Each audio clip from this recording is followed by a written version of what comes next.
Today on KUJH News, President Trump announces his nominee for the 9th Justice on the Supreme Court. A KU law professor on the potential impact of his selection. A World War II expert visited campus last week. A report on the shocking findings from his studies on Holocaust concentration camps. And it's become somewhat of a national holiday for football fans. Talia Marquez has the latest on National Signing Day at KU.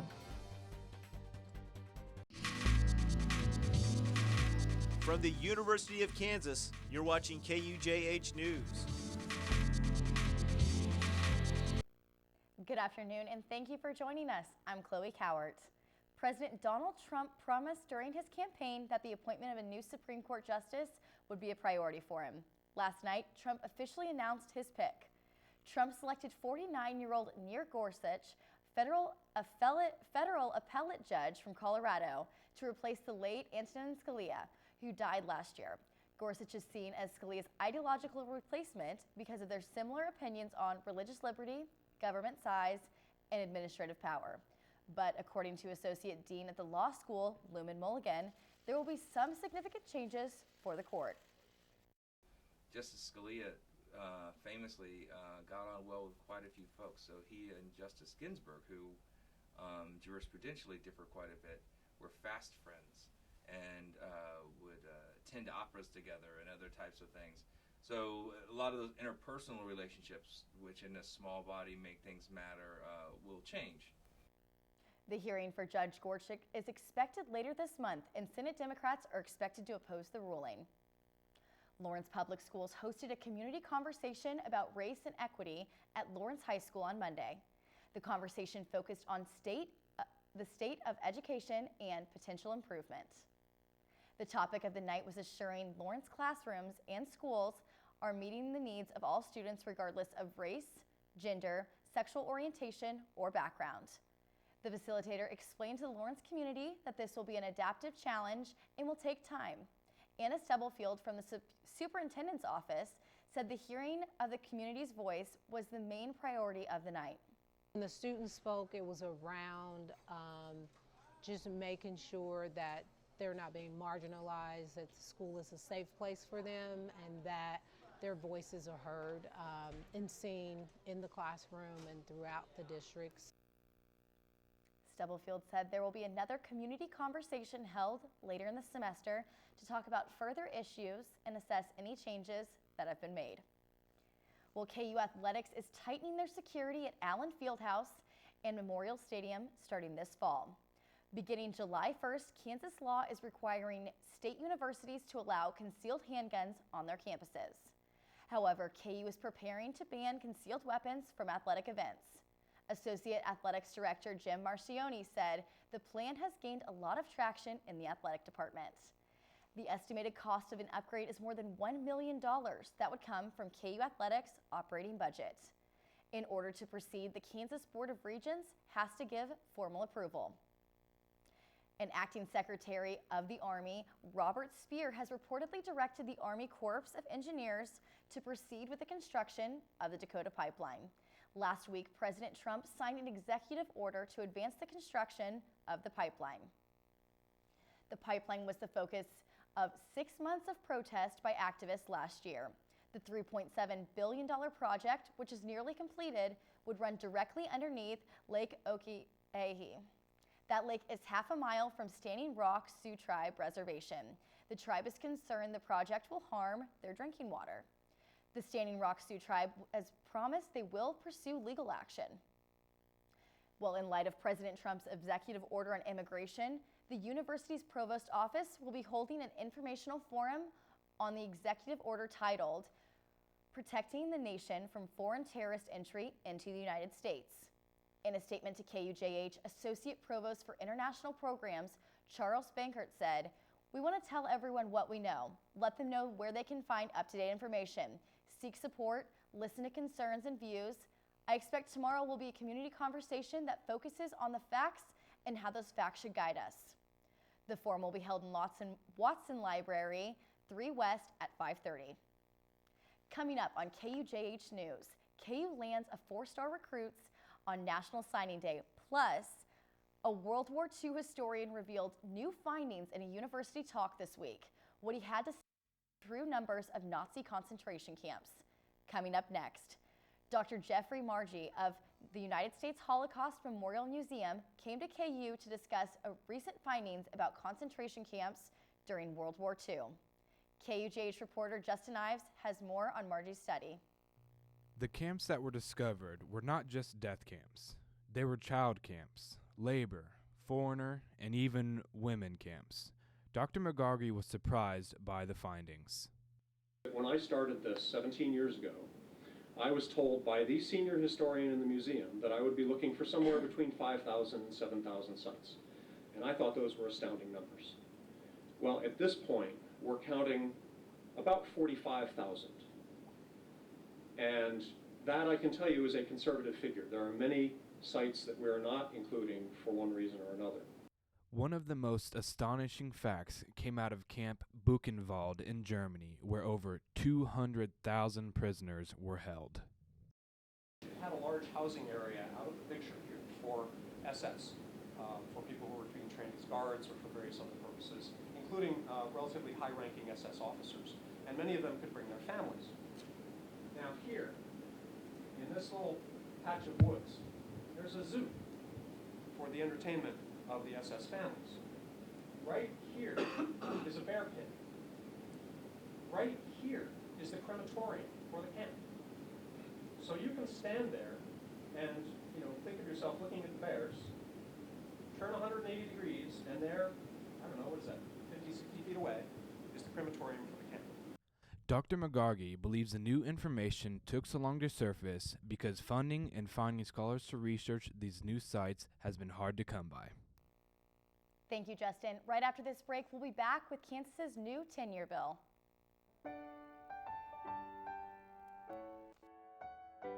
We connected so fast when we first met. I think that our relationship will last for a lifetime. Being a role model for someone, being there for someone, there's nothing I can compare it to. She has uncles up in Minnesota that treat me like I'm their own now. I feel like she's actually my big sister in a way. It's been one of the best decisions I think I've ever made. You're doing great. We're gonna try this again, okay? Okay. Wheels, pedals, handlebar, brakes. Sit up straight, keep your weight in the center, keep your eyes on the road, hands on the grips, button the seat. If we feel ourselves falling, what do? Just keep pedaling. Good girl. Now remember, it's all about balance and steering. Steer with your hands, steer with your body. Steer into the corners and you stay out of trouble. And the bell's your buddy, so go ahead and ding that. All right, you ready? Here we go. Pedal, honey, pedal. There you go, you're a bike rider.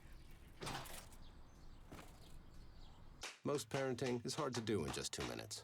But 2 minutes twice a day making sure they brush is easier, and it could help save them from a lifetime of tooth pain. So they say it's a man's world? I don't see anybody's name on it. While they were doing their thing, we slowly changed all. Today, women can do anything men can do. And there's one thing we're even better at.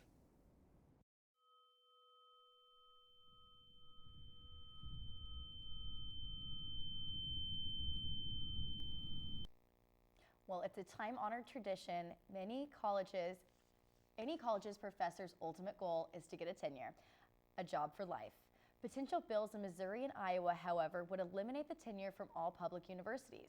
Missouri State Representatives Rick Britton proposed that bill this month. According to Britton, the bill would save money and make higher education more similar to other job fields around the state. The bill would stop universities from giving tenure starting January 1st, 2018. In Kansas, the state of Kansas is one of 14 states to not have a dental school, but KU's medical center is now a possible location for the first one.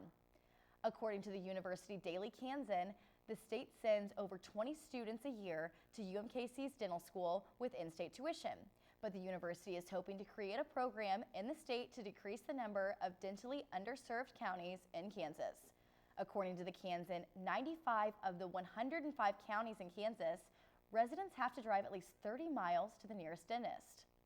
We certainly did an assessment of students as far as dental needs were concerned, and that was one of the things that the students identified of having a need here at KU is on-campus dental services, not just for dental hygiene, but for treatment, and particularly our international population. Our international students really have a large need for dental care.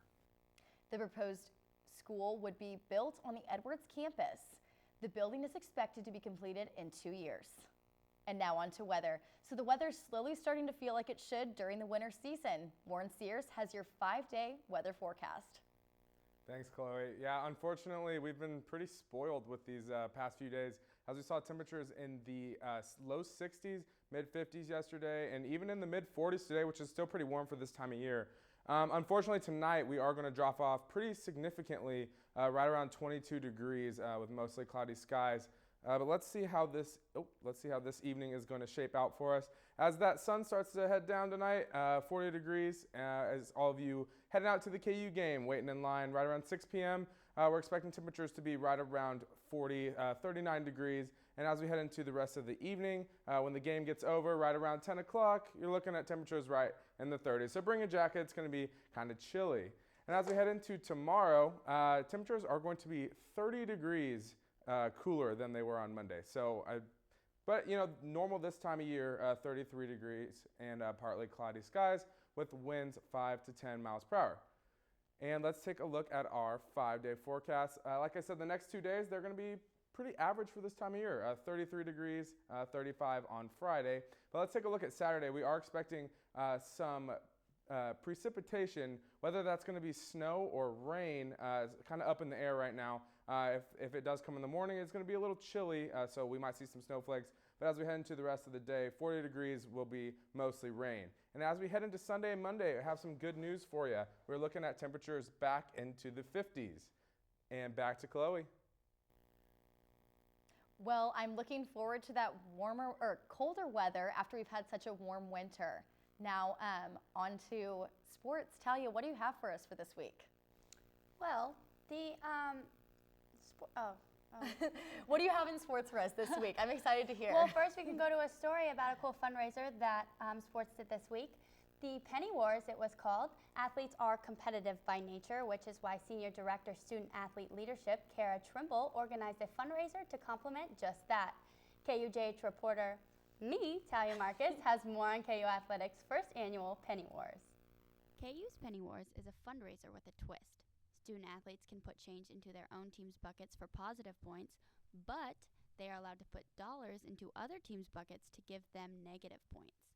The winning team of Penny Wars will also be awarded positive votes for Monday's student athlete team talent show called J-Rock. J-Rock, all the teams go and they watch each other's skits and they get judged on who has the best skit. And then the winner of the Penny Wars is actually going to get bonus points to their final score. All the money raised is going to go to Children's Mercy in Kansas City. So it's a good opportunity it gets staff involved, coaches, administrators, everybody can participate. And then it also gets the student athletes' competitive drive going because you can see who's got more coins, who's got more dollars. Well, February is the first day of February today, which means National Signing Day. Can this year's signees help to turn around KU football? We will break down this year's signing class after the break.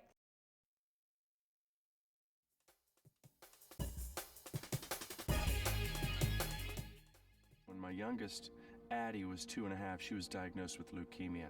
The doctor stopped by and said, well, it is leukemia.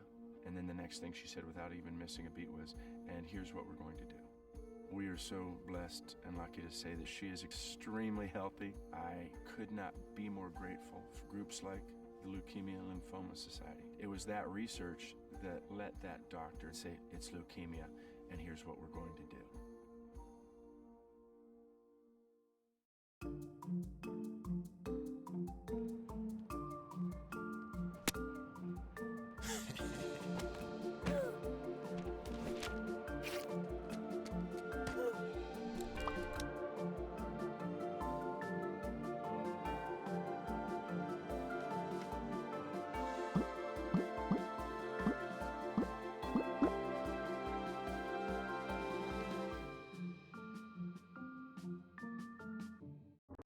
It's not always easy being a dad. Do you have panda asthma too?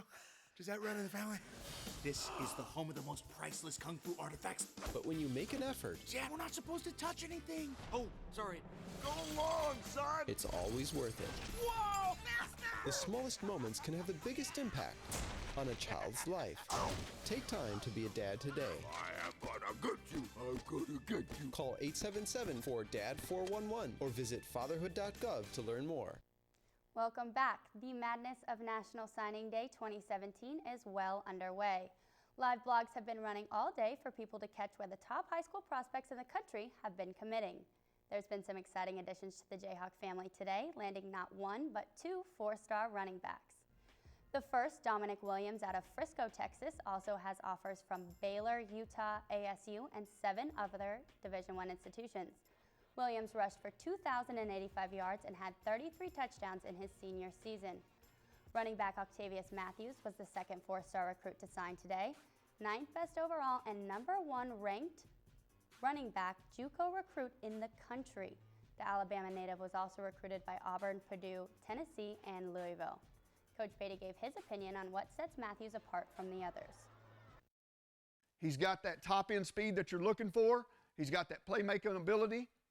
And he has some familiarity with the guy that played quarterback with him this year that might be able to pay dividends for him. We've got some other notable recruits for the Jayhawks. Kansas native Kenyon Tabor, brother of KU's Joe Deneen linebacker Jay Deneen, offensive lineman Earl Botstick, and kicker Liam Jones. The men's basketball team is no stranger to highly ranked opponents as of late. Tonight will end their 3-game streak against teams within the top 10 as they host number 2 Baylor at 8 o'clock. Kansas is coming off their big win in Lexington Saturday during the Big 12 SEC matchup. Their victory at Kentucky gave Coach Calipari his first defeat from a top 5 opponent in Rupp Arena. The now number 3 ranked Jayhawks hope to end Baylor's 5-game winning streak tonight in Allen Fieldhouse. The last time the Baylor Bears defeated the Jayhawks came in 2013. Tonight's game will air on ESPN2. And the women's team traveled to Norman today to take on the Lady Sooners. They had some positive momentum coming from Big 12 win against Texas Tech last Friday. Unfortunately, the Hawks ended up falling today 89-52. Kylie Kopatich had 14 points in the loss.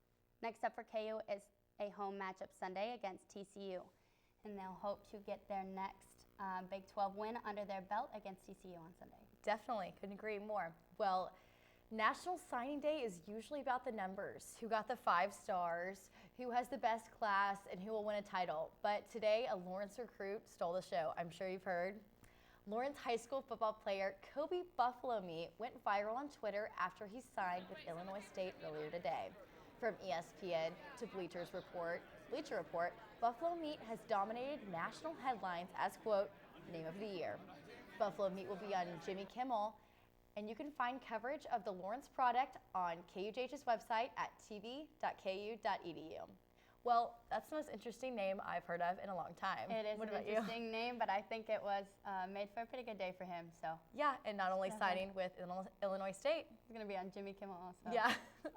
Well, thank you for watching KUJH. We'll see you next week.